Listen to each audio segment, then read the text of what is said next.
Legend of the Yggdrasil Bow.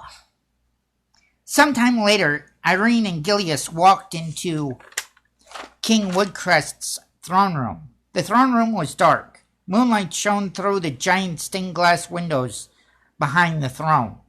The door opened slowly behind them. A tall man enters. The king is changing. Wait here, he says.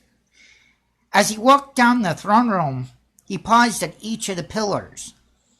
There, the tall man took out a wand, pointed at the crystal that they could just make out in the moonlight.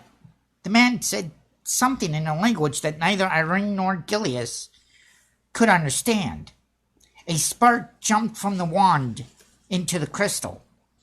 After all the crystals were alight, Iryne looked around the throne room. She was standing on the reddest carpet she ever saw. The carpet seemed to shine in the light of the crystals.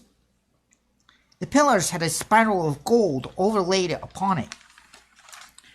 There was 15 pillars on each side of the room.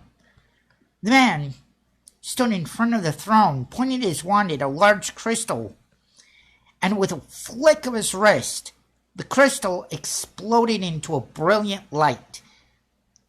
Iryne quickly closed her eyes after a moment. Iryne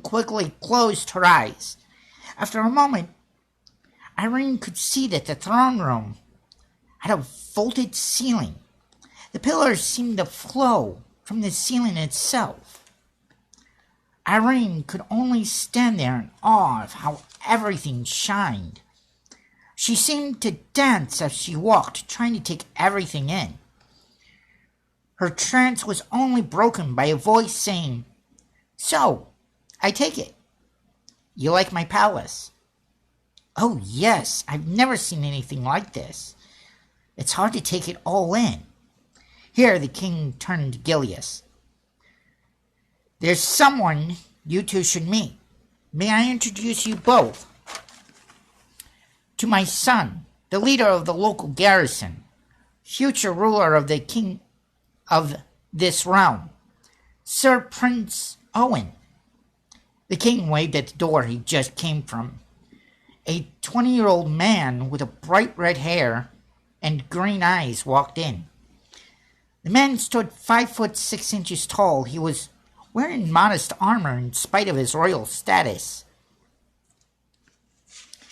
"Prince Owen Woodforest."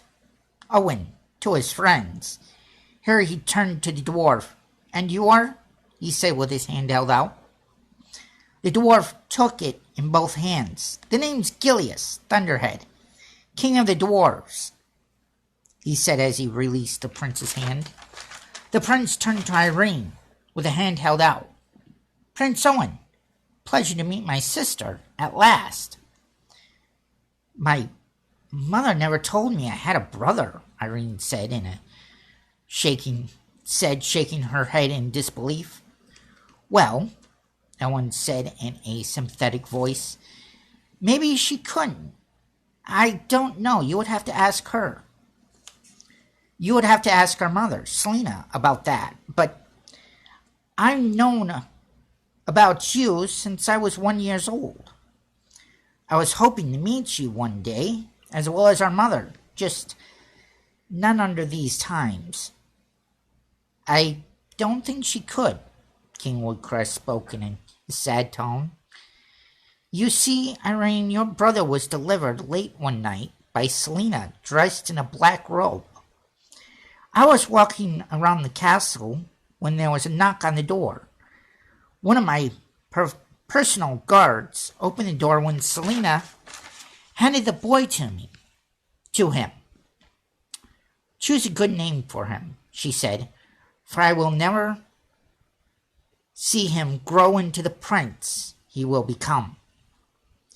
Then she pulled the hood over her head and disappeared into the night. I never saw her again." There was a long pause.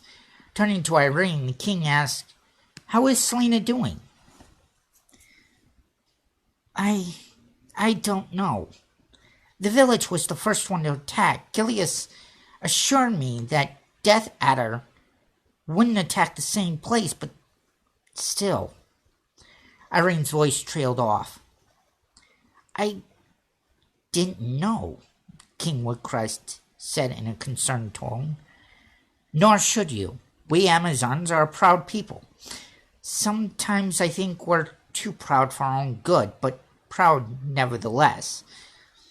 We would never ask, beg, or plead for help, except from fellow Amazons. That's what I have so far. Hope you enjoyed.